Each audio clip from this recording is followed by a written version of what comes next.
And we are live for today's do's and don'ts on LinkedIn. And the reason why I picked this topic today was actually because a new client asked me about it. Like, what are the top 5 do's and don'ts on LinkedIn? So I thought that would be a great thing to actually share with you here today. If this is the first time that you see me or you're watching the replay of this, my name is Josephine Warner, and I'm a former corporate executive turned entrepreneur and business growth strategist.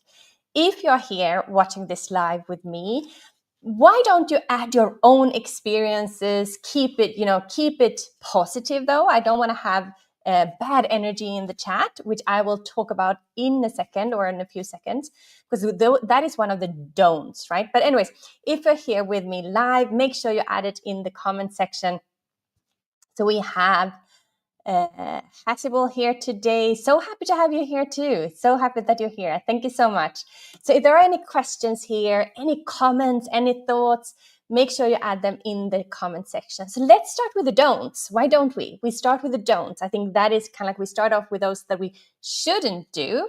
And I've added 5 don'ts, and then I've added 5 do's too, so that I think it's probably, when we talk about the don'ts, we will also talk about what are the do's then. So anyways, it will be 10 topics. So first one is don't cry on photos. Don't cry on photos. I saw someone's post yesterday, and oh my gosh, I just realized I don't have that much battery. So that was, oh my gosh.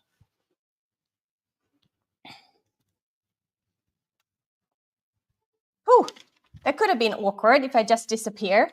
Anyways, so don't cry in photos. I saw someone who posted about it yesterday, and of course they are attention grabbing. But my first thought when someone posts a photo of yourself is that really the first thought that you have when you cry, to take a photo of yourself? And then the second thing is to then actually put it out there. So what happens when you cry in photos? You will get loads and loads of engagement, right? But the type of engagement that you will get is that people will pity you. They will feel very sorry for you, and that will not put you in a position and as an expert and as an authority. We don't invest in people's services if we pity them, if we feel sorry for them. We invest in people's services when we really look up to them. And speaking of looking up to someone, we have Michelle here today. She's an amazing LinkedIn teacher too, calling in from Australia. It must be pretty late there now, though, Michelle. So happy that you're here. Thank you so much. By the way, if you don't follow Michelle already, make sure you do so. She's equally as fan of the LinkedIn newsletters, as I am too. Then number 2 is don't start with cold pitching, right?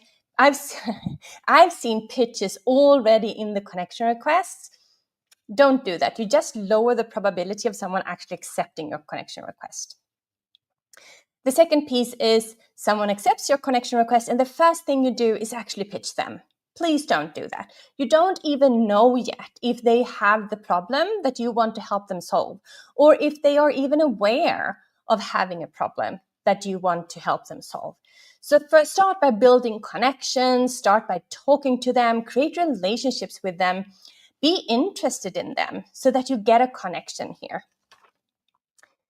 Number 3, which is a little bit what I mentioned before, is don't stir up bad energy. Again, you will attract a lot of engagement. People love to complain.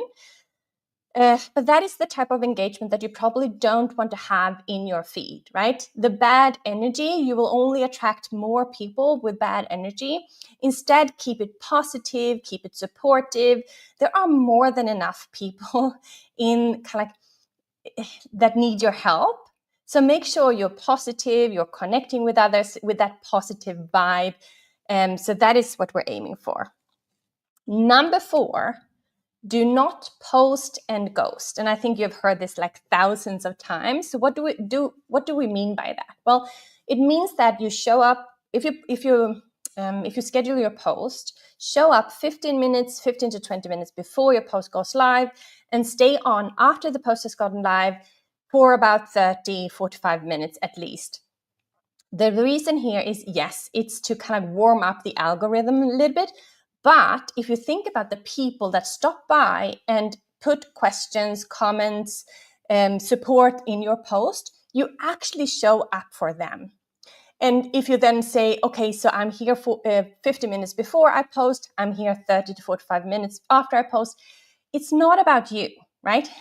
It is about the people that you support. It is about the people that you like and comment on their posts too. The whole thing about LinkedIn and growing your LinkedIn is actually to show reciprocity. You give and you get, right? It's actually pretty simple and pretty easy to think about it. Number 5 of the don'ts, and I probably could do a longer list of these, but let's as I said, let's keep it positive, right? So number 5 of the don'ts is to don't treat LinkedIn like a numbers game. I hear it sometimes, people saying, oh, you have to have 10,000 of followers before you can make your first sale, or you just need to collect followers. You have to have like hundreds of thousands of followers. You don't need to have that. Rather focus on high quality audience. I don't know how many I had. I probably had around 4,000 when I started to teach about LinkedIn, because people had seen me and they said, it seems as if it's working for you. And I was like, yeah, it does. So can you please teach me, right? You don't have to have 10,000 of followers to help others, right? You only need to be a couple of steps ahead of someone else. That's it, right? And there are more than enough people that are a few steps after you and that want your help. And by the way, if you don't really know what to teach them or how to teach them, we currently have a priority list open, and I'm going to make sure that I add the link underneath this, because today is actually the last time that you can register for the priority list. It is where we will help you to build your own scalable offer. And today we have a very special session. It's going to be a very intimate Zoom session where we are going to go through why you need a scalable offer, the process to create a scalable offer, and then you will have the opportunity to grab one of those 15. We only have 15 spots left to my new scalable offer accelerator. Anyways, so those were the number 5's don'ts, right? So number 1, don't cry in photos. Number 2, don't pitch immediately after connecting. Number 3, don't stir up bad energy. Number 4, don't post and ghost. And number 5, don't treat LinkedIn as a numbers game.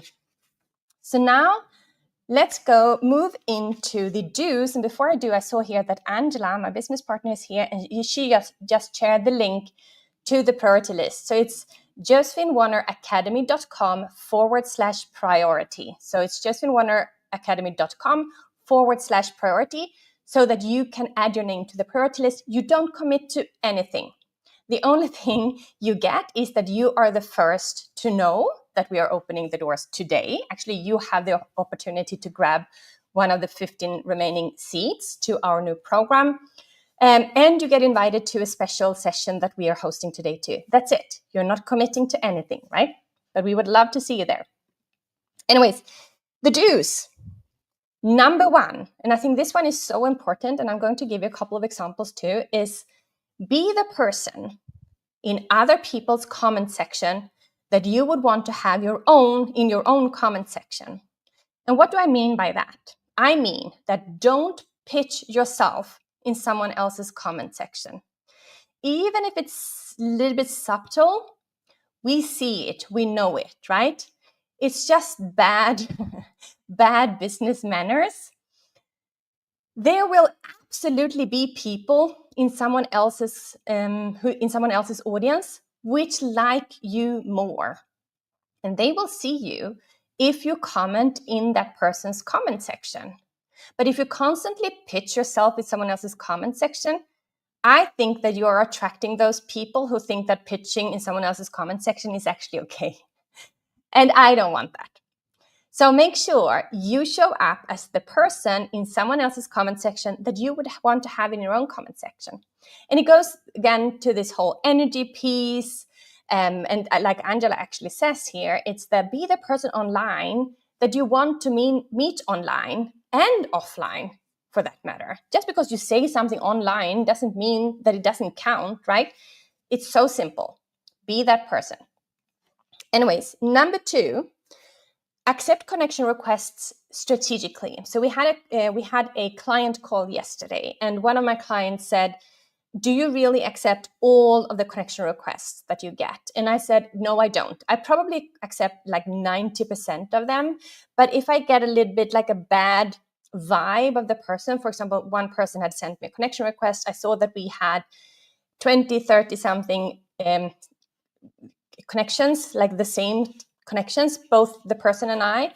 And then I saw that all of these connections were actually only women, no men. This was a man who had sent me. And that just gave me like a weird feeling, to be honest. So I rejected that person or didn't accept the connection request. Or if they are, their whole profile is screaming sales, sales, sales, I don't accept them because I don't want to be pitched immediately. I just don't want, because what happens then, if you accept those, then they have the possibility to actually connect with your people too. So I don't want that, right? Number 3, by the way, but also don't just accept connection requests when you know the person. Like, we are no longer in 1997, where you only connected with the people that you really knew or met. Be open, because you don't know who knows who, right? So be open, accept people.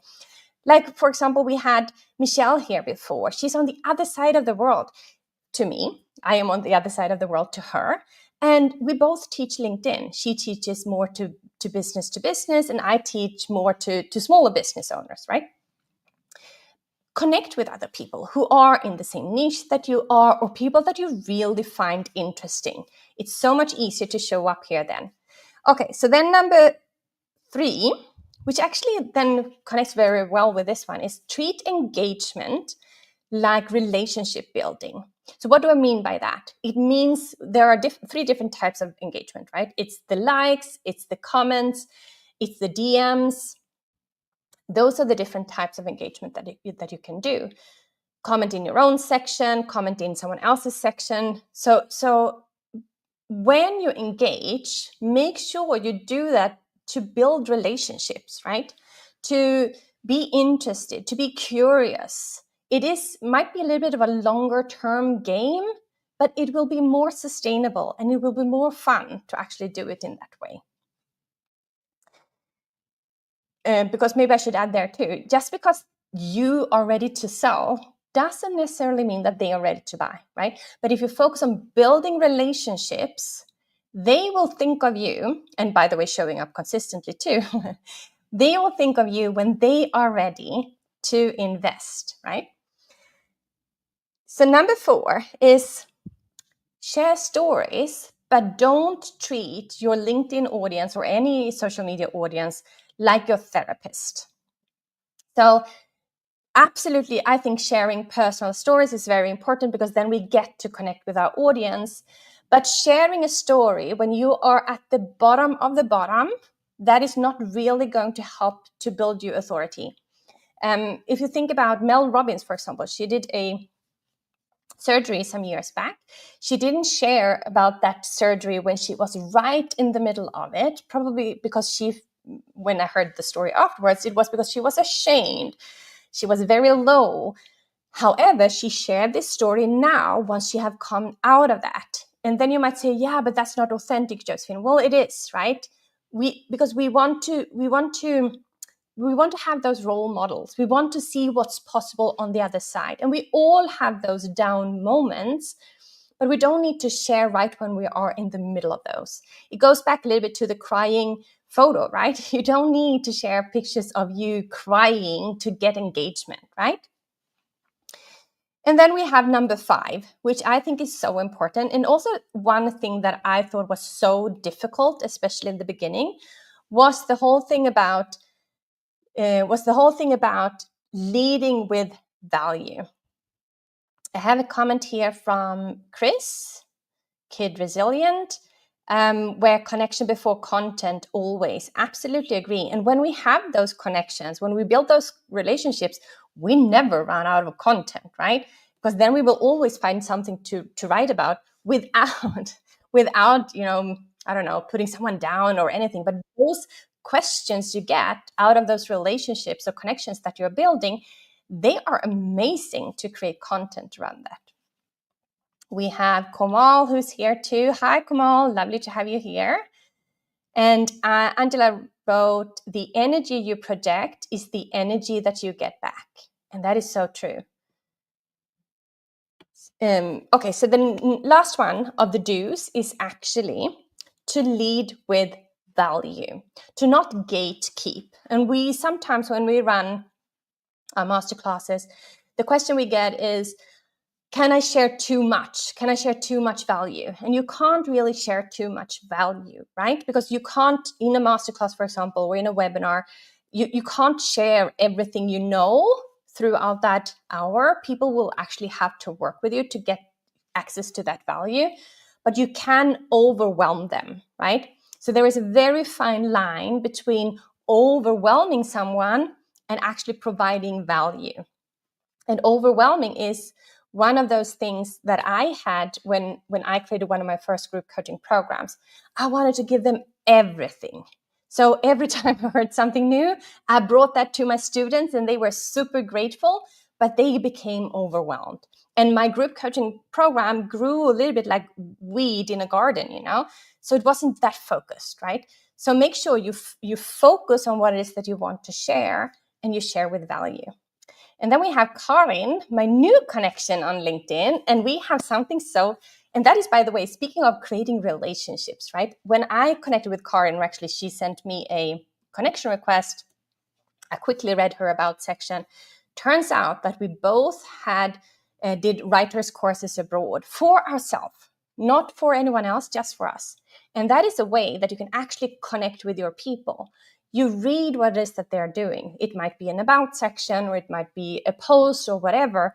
And then you start the conversation in that way. So lovely to have you here, Karin. Super happy to have you here. And Angela then comments, it always starts with us, right? It always starts with you. So that was actually it. So that was it for today's live session. I haven't really decided on the topic for next week's live session yet. So if you have any questions, any concerns, any thoughts, please share them with me. And then we can cover that in next week's session.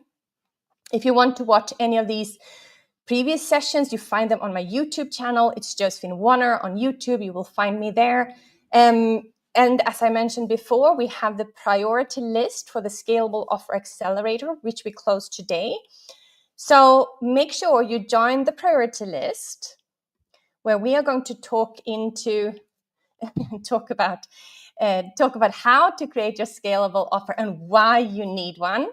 And that in itself will actually save you loads and loads of time. 60% research shows, and I'm going to show you some numbers on how I calculated that. I didn't do the research. The research was done by someone else, but actually how I back up that data. So we have Raja here today, real valuable session, great reminders on how to be intentional, authentic. Yes, absolutely. And that, I think, especially today, really appreciate your comment, Raja. Especially today, there is so much AI, right? I couldn't fake this even if I wanted to. You probably can. You probably can stream a fake audio, fake video, sorry. I'm not doing that. This is all me. And as you saw in the beginning, I even have forgotten to put in the battery cable, right? When I had a LinkedIn training earlier last week, right in the middle of the training, my youngest son called me because I had forgotten to turn off my phone, right? So thank you all so much. If you have any questions, thoughts, whatever you want to hear me talk about next week, make sure you add that in the comment section. If you want to check out any of my free resources, for example, I have one video where I talk about 22 different tips and tricks on how to increase your engagement on LinkedIn. Oh, here we have Henry. I didn't even know we were... Oh yeah, hi Henry. Henry is, by the way, a fantastic guitar player. He's on YouTube too, by the way. If you want to learn how to play the guitar, you should definitely go check out his YouTube videos. And he has a fantastic retreat too, unless it's already sold out for next year. I don't know that. So make sure you connect with Henry too. And thank you so much for being here with me today, and can't wait to see you soon. Bye. Bye-bye.